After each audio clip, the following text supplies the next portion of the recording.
The time has finally come, once again, for the Electronic Entertainment Expo, or E3. This is where all the gaming developers, publishers, and console manufacturers come in to show you some new stuff, some stuff you already know about but definitely want to see more. And it's basically the best time to be a fan of video games. There usually is at least one game you're looking forward to, and for me there's plenty. So for this video, I wanted to not only announce that I'm going to be doing solo live streams where I do reactions to all the press conferences, be it Ubisoft, Nintendo, Sony, etc., but I also wanted to talk about the things that I'm expecting to see at E3, and they're some of my most anticipated things that go even beyond games in one case. So with that, let's jump into this. The first game I'm looking forward to, while I don't necessarily think it'll show up, is the Final Fantasy VII Remake.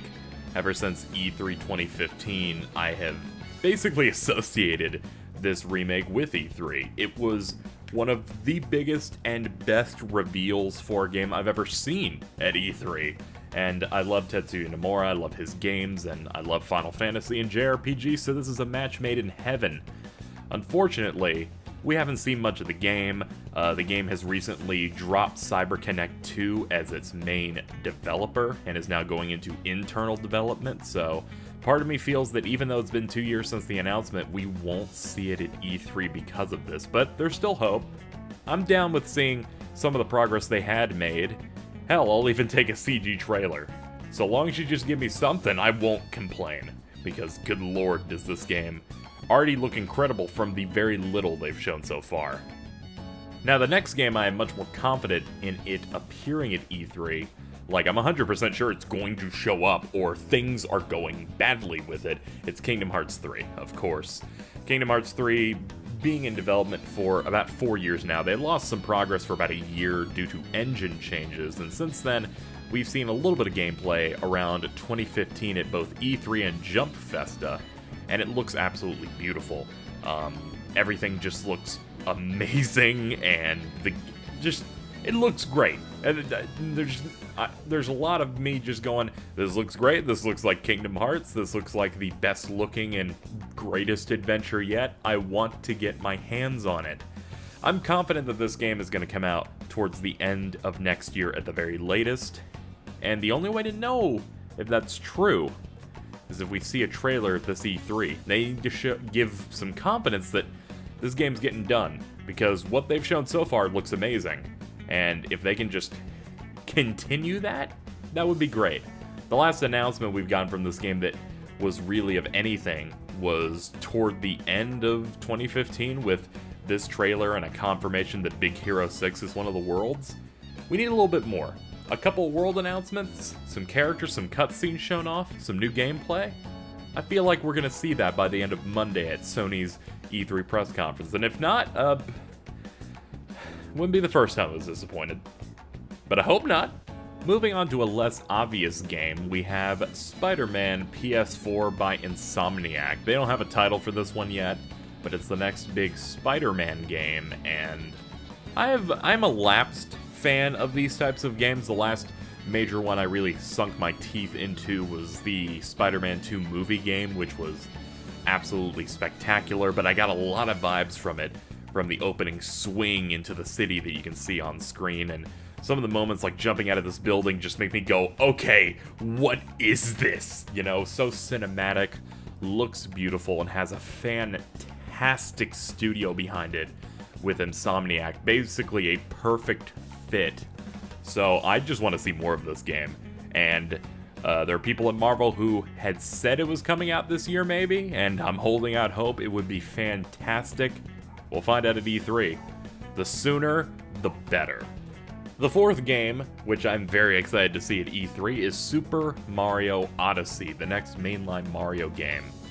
I enjoy Mario. I think all of the platformers in the series are very, very solid, and this game is going to be more akin to Super Mario Sunshine, the more sandbox-style Mario game. At least that's how they're pushing it, and that has me interested.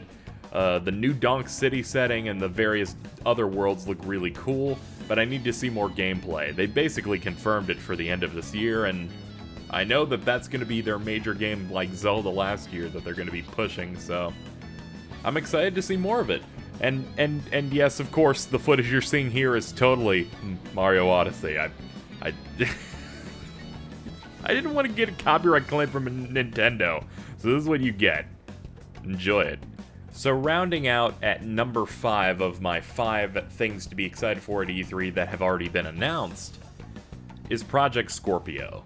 It's the next Xbox, and with it I also link the entire Microsoft conference as something that I'm very excited for. You may say, are you a big Xbox gamer? And the answer is, not really. I mean, I had a 360 throughout that generation, and I enjoy a couple of their exclusives, but to be quite honest, I feel like Microsoft have dug themselves a hole.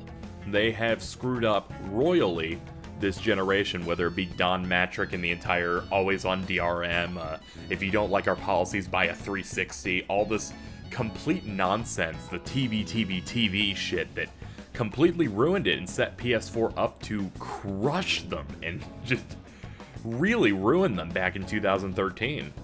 I'm ready to see them pivot. They have made a lot of changes. They have done a lot of things backwards compatibility, doing a 180 on so many of their policies, and doing a lot of things that are very pro-consumer. But the big thing is this new machine. What's it gonna do? What's their output gonna be? Because right now, they seem to have the most powerful system launching. We don't know the price, but they also don't have the games to back it up. Right now, the only announced stuff is just weak. State of Decay, Cuphead, Crackdown. Like, they need more games. Japanese games. They need more first parties. They need more third-party exclusives. And that's what I expect to see.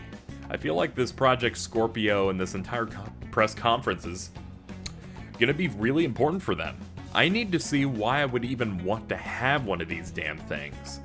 It's because in the end, it's just another Xbox machine, and if it only plays what they usually put out, I don't care about a rotation of Forza racing games, Halo, and Gears of War. I need things to be excited about, and I want them to be successful because I prefer Sony, because I like the games they put out. They are more interesting to me. But if Xbox does better, that forces Sony to continue to improve. So that's why I'm so excited. I don't want to see anyone fail in the games industry, because it's too much fun. Everyone puts out at least something interesting. And that was 5 things that I'm the most excited about to see from E3. They are only things that have been announced already, though. There are plenty of unannounced things I would have loved to list. From Software doing another RPG, be it a sequel to Bloodborne or something in a completely new setting. Retro Studios finally coming out of hiding and maybe putting out a Metroid game or a new IP, whatever they've been working on for, I guess, the Switch. I really want to see it. Any unannounced thing from Sony or Nintendo. And, you know, the many other games they already have announced, like Xenoblade 2, Fire Emblem Warriors, God of War. There's so many things to be excited about, and potentially so many surprises to be had. As a reminder, I will be streaming the entirety of the E3 press conferences, every single one, and I will also be uploading direct live reactions of important stuff, like if Kingdom Hearts 3 appears, you'll see a video of that. If Final Fantasy 7 appears, you'll see a video of that. And every press conference, I'm going to do a supercut here on YouTube. That means all the best bits will be cut together, and we'll do it like that. Will I be streaming the whole thing on YouTube? We'll have to see. I may do the streaming on Twitch, but I might do it on my main channel just so you can get the full reaction VOD. Either way, tell me what you're most excited to see at E3 in the comments down below. We'll also be doing discussion videos for each press conference after they have them, basically grading them, saying what we thought about it. I'm really excited to do this, and I hope you're excited for E3 as well, and hope to see you later on this weekend as we have a big gaming celebration.